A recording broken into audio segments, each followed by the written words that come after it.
And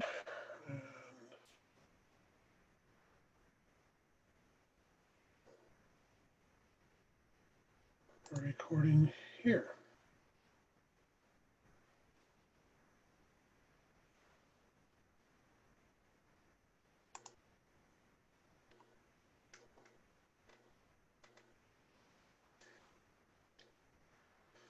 Okay.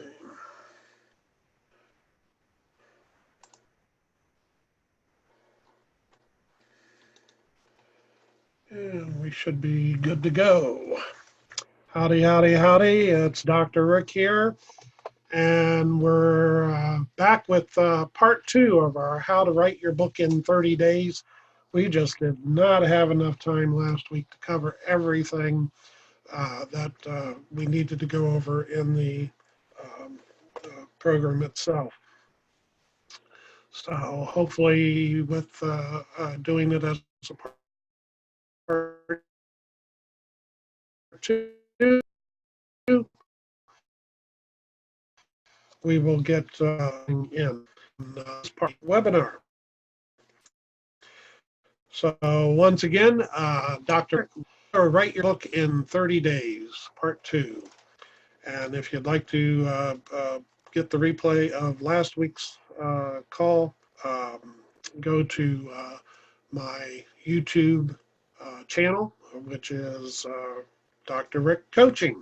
So you will get that one as well as other ones that are posted that you can take a look at and learn from. So we're going to jump right into this today. We've got a lot of material to cover, so I'm going to actually start right here because we'll probably cut that first part off.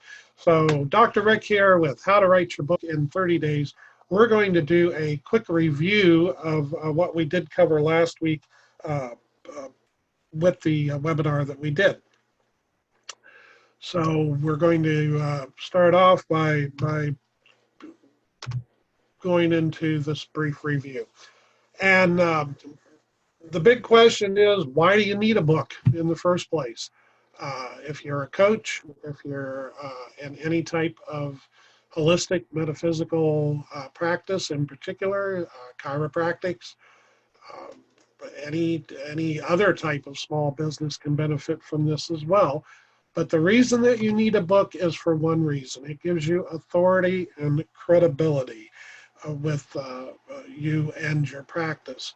And as covered thoroughly on my How to Be an Expert in 30 Days, it's very important that you have authority and that you build trust with people with your programs. And plain and simple, that is why you need a book.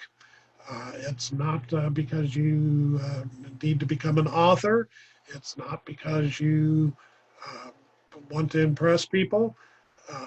You need a book for marketing purposes. And that's to build trust and to build authority.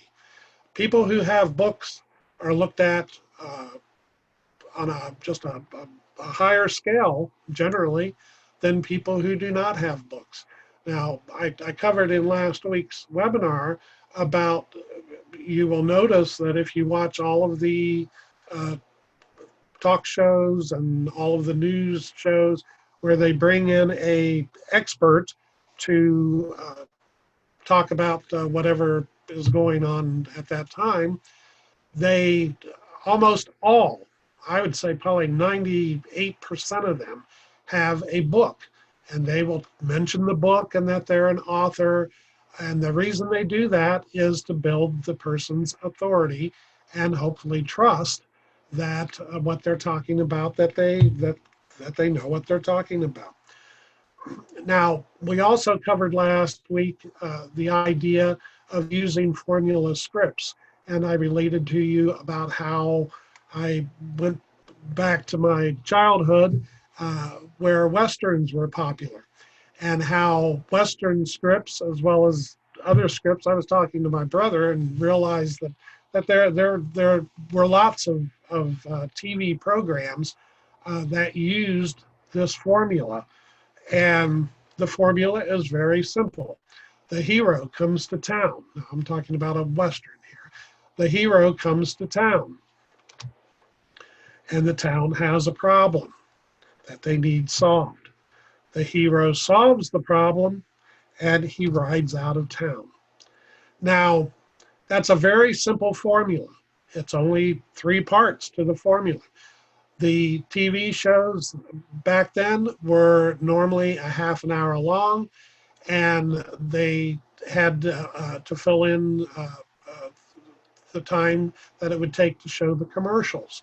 And when they would show the commercials, that would take out of the time. So you're only looking at 27 minutes at the most, and probably less, that was needed to create a story. And in that 27-minute time frame, they had to present the premise of the story, the action that would take place, and wrap it all up. And they would do that week after week after week during the run of the series of the Western.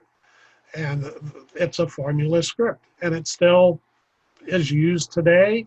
And the Westerns that it's based on are still watched today on all kinds of cable networks. So it's a very viable thing of having a formula to go by. So that's what we do. We're using a 30-day book formula here to create what we need to do.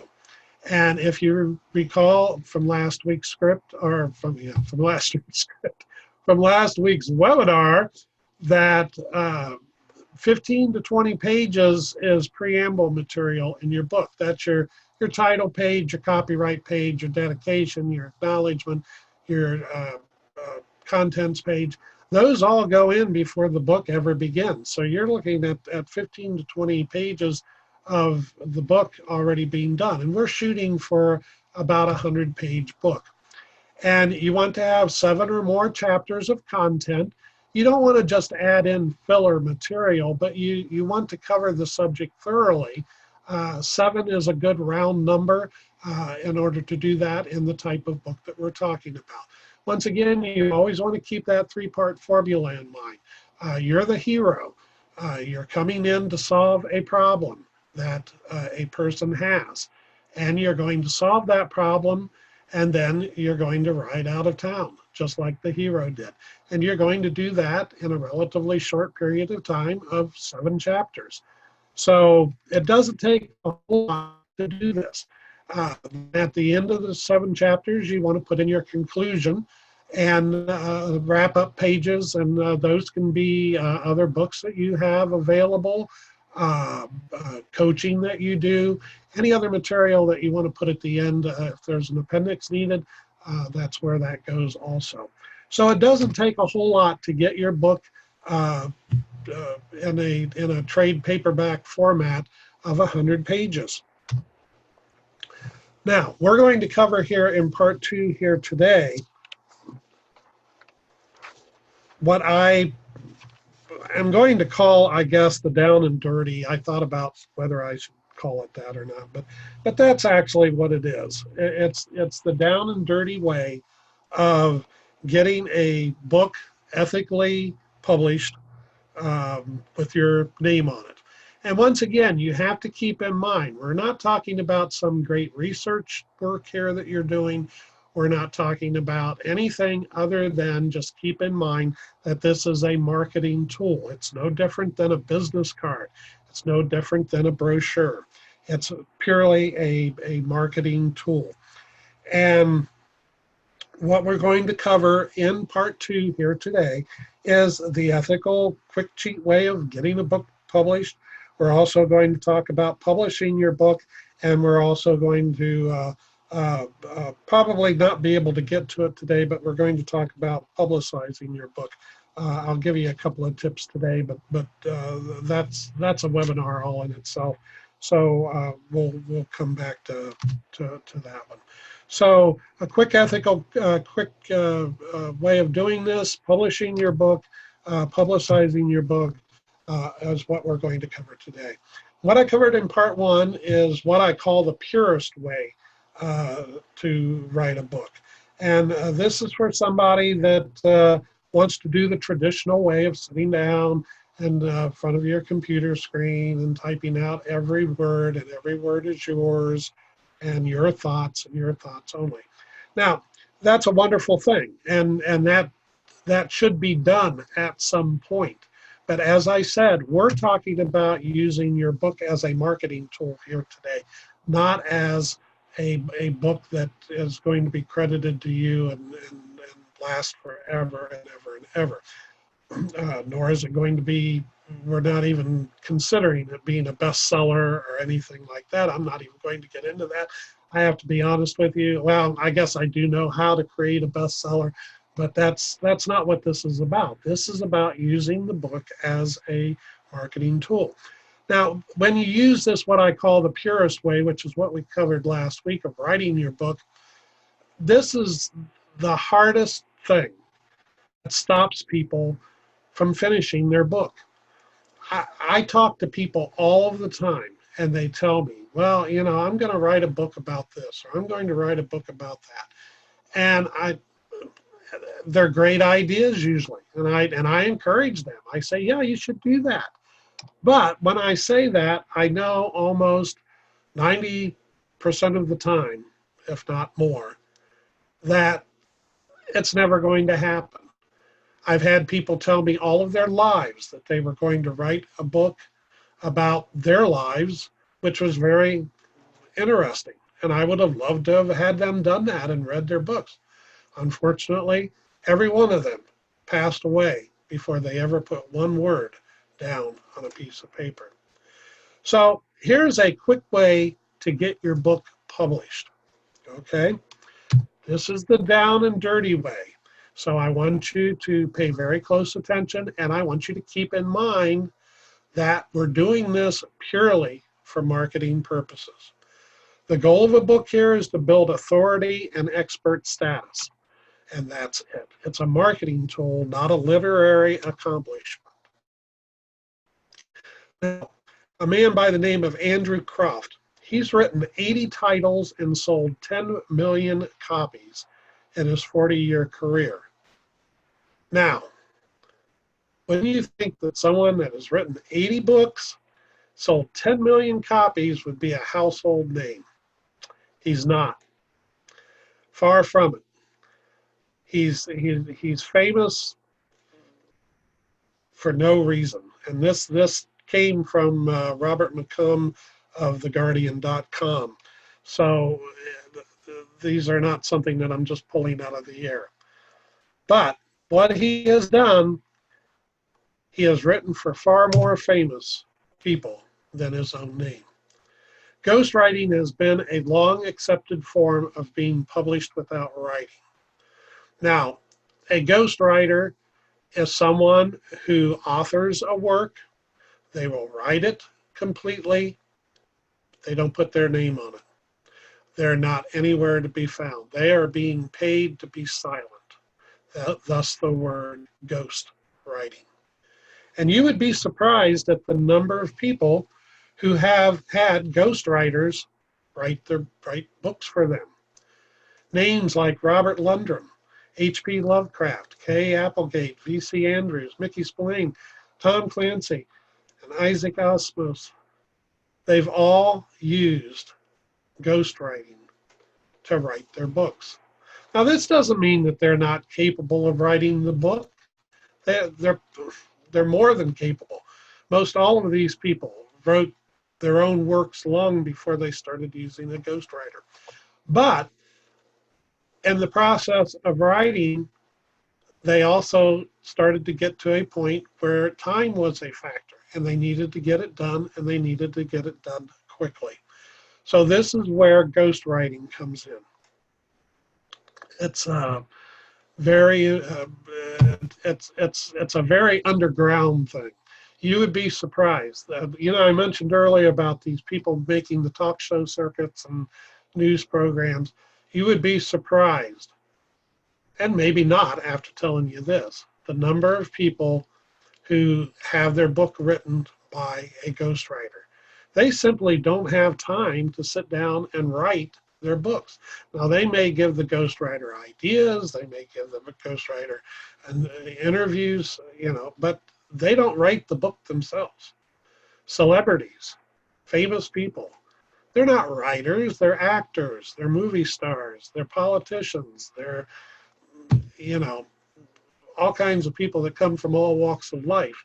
So you don't have to be a writer, and I'm not really encouraging you to become a writer. I'm just explaining to you here how you can create this book to create marketing. Now, it so happened that I started writing and I enjoy it, so I do a lot of writing now. But you can have not only your book ghost written, you can have other people write your blogs, you can have your emails, anything that's written, you can have someone else do for you. So you're in pretty good company by having a ghostwriter write your book. But the problem with that is that having a ghostwriter is expensive. And if money's no object, then I wholeheartedly suggest that you go with having a ghostwriter completely write your book. But technology has changed. And looking over my notes here. So, because there we go. Okay. I wanted to make sure that I covered everything. Technology has changed. And with that change, there have been some marvelous things happen. And one of them is something called private label rights, or PLR is what it's known as in the trade. Master resale rights, MRR rights, and white label rights, WLRLR is the shortened version of that. These are all acceptable ways to become an overnight author.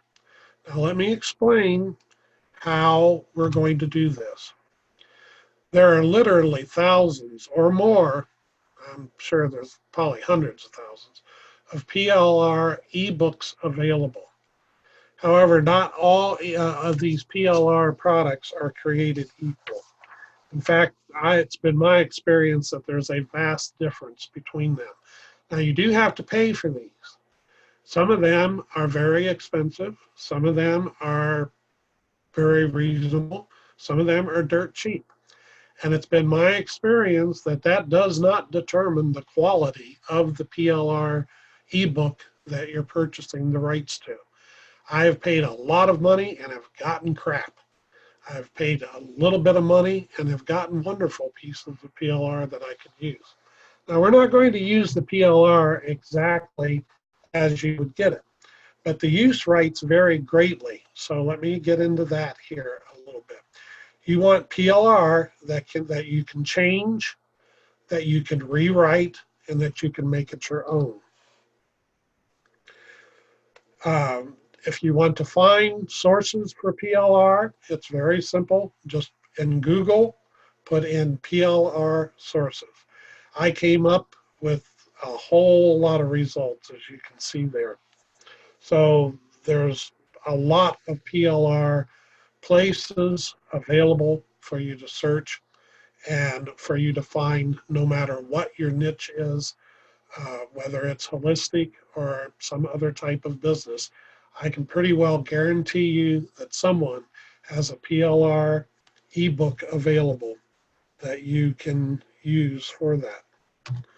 Now, after you go through and do some research and looking around, you find a PLR ebook that you think you like, go ahead and purchase it. You don't need to spend a whole lot of money. A lot of PLR products go for under $10. So you can find, in fact, I've gotten some really good PLR material for as little as $7. Now, a lot of PLR material is done on what is called a fire sale. And that is that when they release it, it starts out at a lower price, and as more people buy it, the price keeps going up until it gets up to $20, $30. So if that's the case, then the sooner you buy it, the cheaper you're going to get by with it. So what you want to do is to purchase your PLL product. And when you do that, you want to download the package. You want to open up the ebook. First, you want to look at the rights. Uh, I'm going to try a little experiment here in just a little while. I don't know whether it's going to work or not. There's nothing like trying to do an experiment live, but I'm going to open up a PLR package that I have purchased and take a look at it, and we'll do a little walkthrough through it here. But before we do that, I want you to take your PLR material, and I want you to go through, and I want you to read it over. I want you to make notes. I want you to see what might be missing that you want to add to it. This is why you want to be able to change it. You don't want a PDF file. You want a file that you can actually go in that's in Word or a format that you can alter. So you want to go in and make changes, and that will make it your own. And you want to add your own voice. Everyone, when you write, you have a voice, and you want to change things around to where it reads more in your voice. If the PLR book is, say, from someone from England and you're from the USA, they're going to probably use terms that you normally wouldn't use. So you want to go through and make note of things like that and change them into your language. And you should be able to do this in just a couple hours time. So you want to make a copy of the book also before you start making any changes. Just do a save as and make a saved as copy of the book, so that when you alter it, you still have the original publication that you can go through if something goes wrong and you lose your original, or you lose your changes that you've already made. There's 101 things that can go wrong with it, and probably will at some point. So you always want to make a copy so you have a backup to go back to if you need to.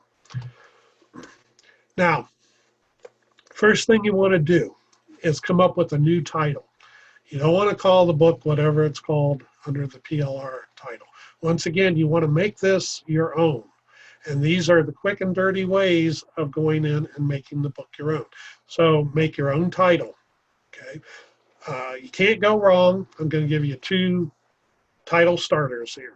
You can't go wrong with how to whatever your niche is.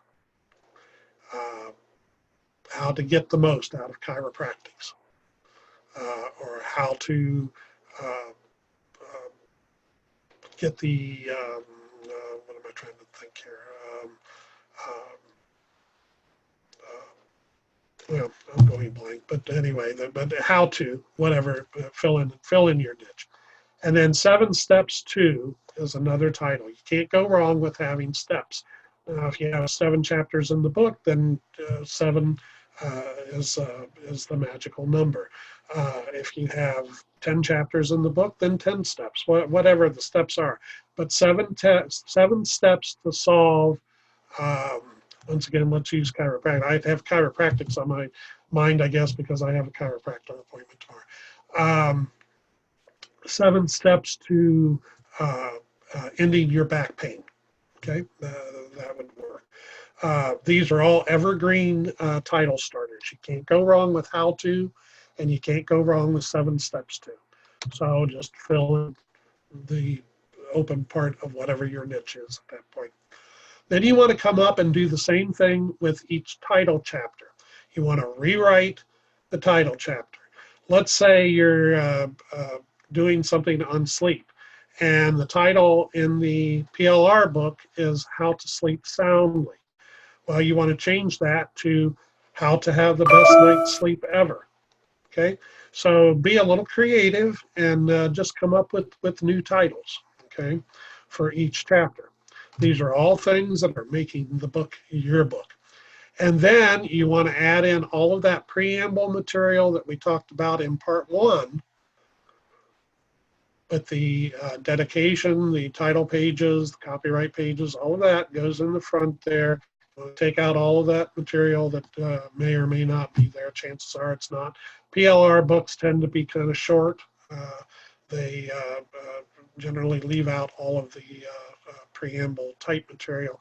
They may have a copyright thrown in there. They may have a title page. Who knows? But anyway, they're all different.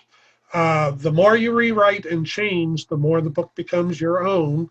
And as I talked about, you want to make it in your voice. So if you need to fill in more pages, as I said, a lot of PLR books are a little on the short side. So you want to add in photos. You want to add in diagrams, quote outbreaks. I'll get into all of that here in just a little bit. Particularly, I'm going to talk a little bit about photos and diagrams and quotes. And if you need to bump the book up a few more pages, you can, normal book size, type size is 10 point. You want to bump it up to 12 to 13 point. I almost always use 12 point. Seems to me like 10 points a little small, but then I'm getting older. So maybe I'm just having more trouble seeing, but you can bump it up to 12 with no problem. Now, as I said, I want to talk a little bit about photos here. You want to make sure that your photos and your diagrams are in the public domain or are community common works. Community common simply means that you have the commercial right to use the photos. So you always want to look and you always want to check the resource on where the photo came from and check to see what the copyright is on it. And if it's in community common, you want to make sure that it states that it's commercial community common. Commercial simply means that you can use it for profit. If it does not say commercial, then it's only for private use, and you don't want to put it in your book because your book is a commercial product that you're putting together.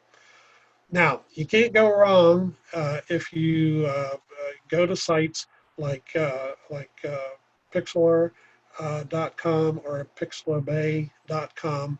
They have tons and tons more photos than what you could use in a lifetime. And you can download them. Some of them are free, some of them cost. You don't ever want to pay more than just a few dollars for a photo, and that should be something maybe that just you just have to have. There's plenty of the community common and public domain photos out there that you can use for your book.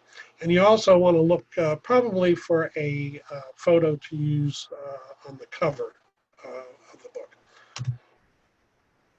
So, okay, we got one last step, and we're going to get into that, and that's how to get your book published. But I said that I wanted to try a little experiment here, and I'm going to do that because I'm going to see if I can open up without disastrous results.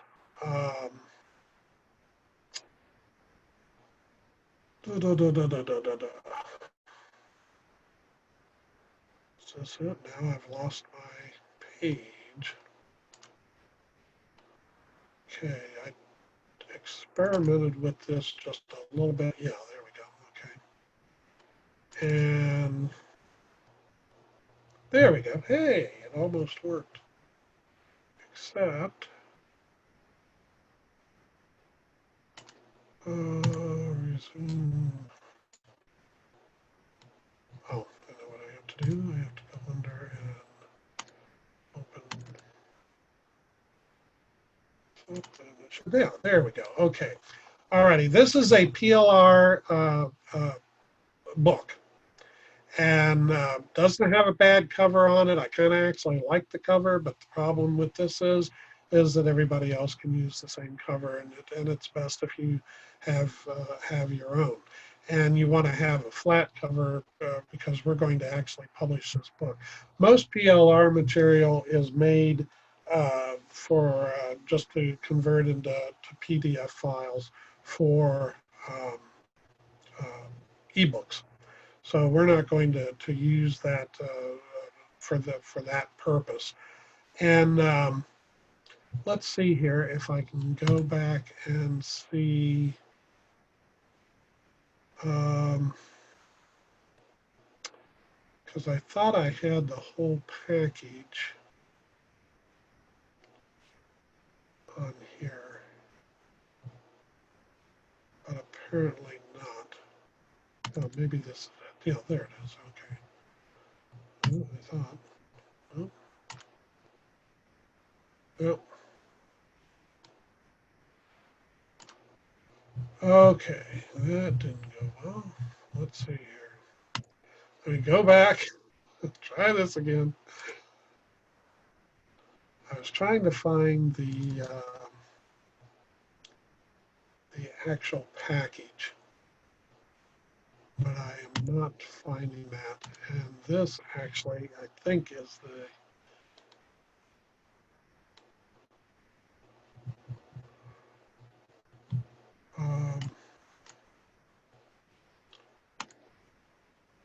well, anyway, let's take a look here. Okay, we want to go in. You'll want to change things like the copyright. You'll want to update it to the present year. That's 15, so you want to go at 2019. I like using Roman numerals for the copyright. Um, just a personal preference. Um, you'll want to change this into let's see. Let's change the title to how many chapters are there? Like 10.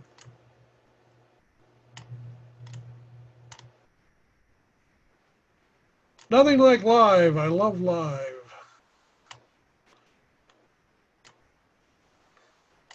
This is why a lot of these guys that do the slick webinars.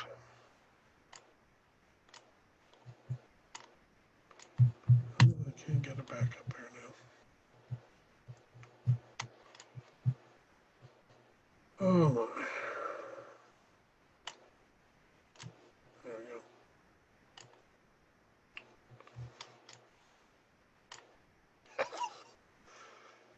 Here we go. 9 chapters. Okay. So let's change the title, which will put a whole new cover in here at some point. I'm not going to do all of that today, but let's see.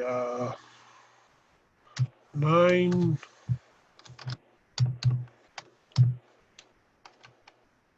steps to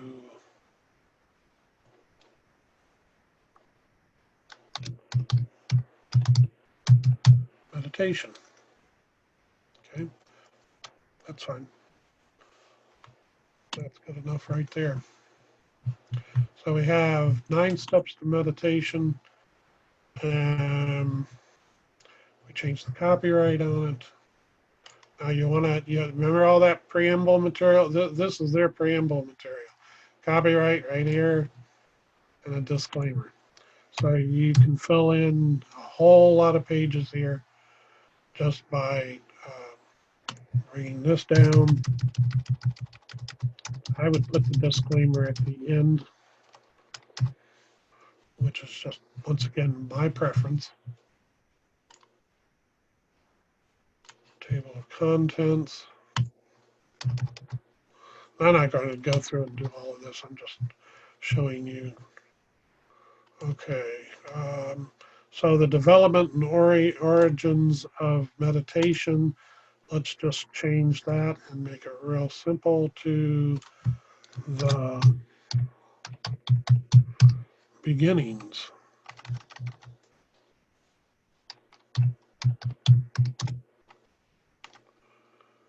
And I don't think that's spelled right, but you get the idea. Then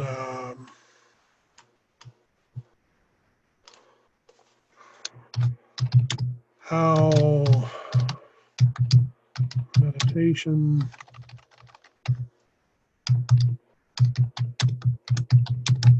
can help you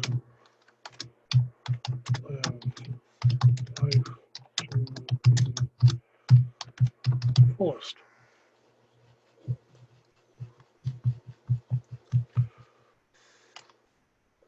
Okay.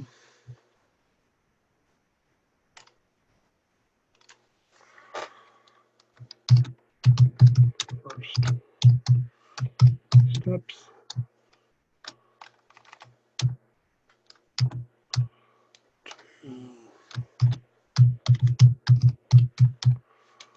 And I'm just doing all this off the top of my head here. Meditation. And then, you know, on and on, just down through the chapters there, okay? And then you want to go in, and like I said, you want to, you know, I did not read this over, so I don't have any notes. But you'll want to go through and make your notes of what you think you want to change on it. Meditation is an ancient practice that is known to improve spiritual and mental physical well-being.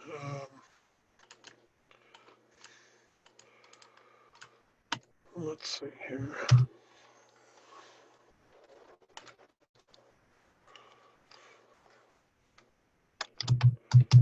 There is nothing new about meditation in a new age.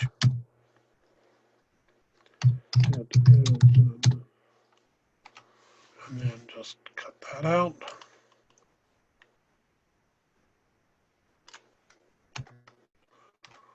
It is an ancient practice that is known to improve the spiritual, mental, physical well-being of a person.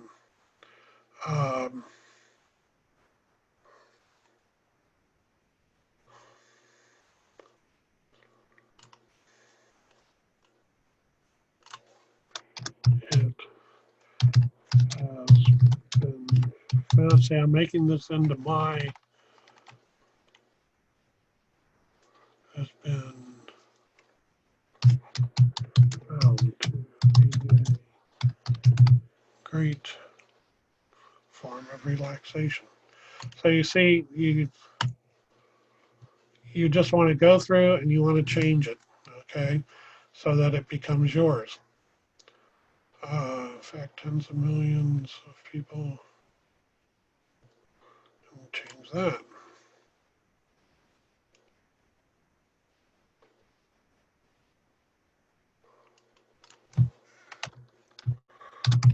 Many millions.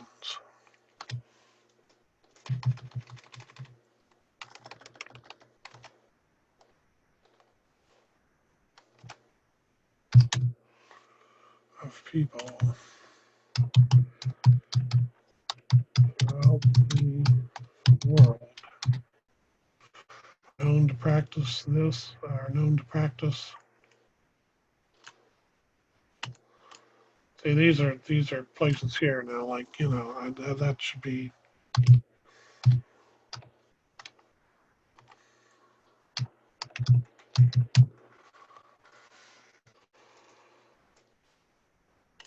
Okay, and then just take out that last part. And like I said, I'm just doing this off the top of my head, so it's not perfect. You're not going for perfect. Meditation is also known to have numerous health benefits. We can just leave that in there. Well, yeah. It is being used to treat mental issues, other problems related to body. And this,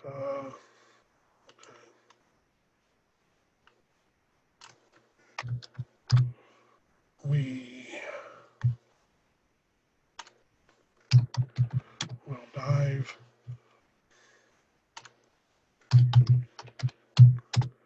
deeply into the world of meditation and demystify the sometimes shrouded information. Okay, well, you get the idea here. So anyway, so you want to go through and you want to do that with each, you know, with each chapter in the book, and just make it your own. As you go through. Remember changing the chapter titles. You want to do that in the book itself. clean it up. You can add photos in. This is looks to be 75 pages. So by the time you add all the preamble stuff in, it's a 100-page book by itself. But I have to say, this is a large PLR book. The package that this is from is a very complete package, although I don't think I paid a whole lot for it. I may have paid a little more than $10, but I don't. I may not have. I don't know. I may have picked it up on a fire sale. I'm not sure where I got it from. But the key thing is, I was going to show you the rights to it, but you want to look at the rights, make sure that you can alter it like I'm altering it, and put your name on it, of which you can with all of that. So that just gives you a little bit of an example of um, how to go about getting your book changed around and altering it and everything. So that was kind of impromptu and a little scary on my part, just going live and trying to do that. So thanks for bearing with me, but I hope it showed you what I'm talking about as far as changing the book and making it your own. So there's one last step that we need to go over here for today, and that is the publishing of the book. Now, we're not talking an ebook here. We are talking about having an actual physical book that you can hold up and have to give out, like Larry Wingett's book right here that we talked about last week. Love that book. Here's one. There we go. So you want to have an actual physical printed book. So let me go into that here of how to do it. It's pretty simple. I don't have to go through everything on it step by step because it's already done for you. There's several places that you can go. The places are called print-on-demand publishers. You can do a Google search once again, and you will come up with the places. But these are the seem to be. I'm not recommending them. I'm just giving them to you because they're ones that I'm familiar with. Lulu is popular. BookBaby is popular. 48-Hour Books is popular. And CreateSpace is popular. Now, I have not used Lulu, I've not used BookBaby, and I've not used 48-Hour Books. However, I do know colleagues of mine who have and have been happy with the results. I have gone and used CreateSpace for all of my books that I have published. And there's a reason for that. And number one, they are terrific with walking you through. They have templates. The other places, I'm sure, also have templates, but they have templates and will walk you through the process that you need to do. But here is the thing: CreateSpace. Just in the time that I was doing this, you know, the internet is constantly changing. It's very frustrating sometimes. But CreateSpace is owned by Google, and or I'm sorry, by Amazon, not Google, Amazon. So CreateSpace is owned by Amazon. Well, Amazon owns Kindle. And they want to encourage you to have your book on Kindle. And I also encourage you to do that, but I also want you to have hard copies of the book, paperback book, not hardcover, hard printed physical copies. So just in the past week, CreateSpace is now Kindle Direct Publishing. Now, if you're new and haven't registered or anything, then just go to Kindle Direct Publishing and fill it out and sign up. If you formally have used CreateSpace for anything or have an account for that book that you were going to write that you never did, then you need to move your CreateSpace account over to Kindle Direct Publishing. Once again, they walk you through it. It's a real simple thing to do. But it's a major change that has just happened, and I had to go through and change slides and things to fit all of that in. Now, as I said, they will walk you through the whole process of formatting the book, uploading it. I believe CreateSpace will help you with creating your cover. If not, then just do a Google search for book cover creation. You can find software to do it yourself. I have a graphic arts background, so I usually do my own. But you might want to go to Fiverr, Fiverr.com, and just do a search for someone to do your book cover. It's going to cost you $5-10.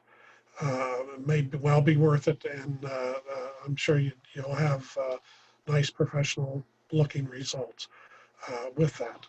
So I suggest if you don't do the cover yourself, then go to Fiverr.com and have someone there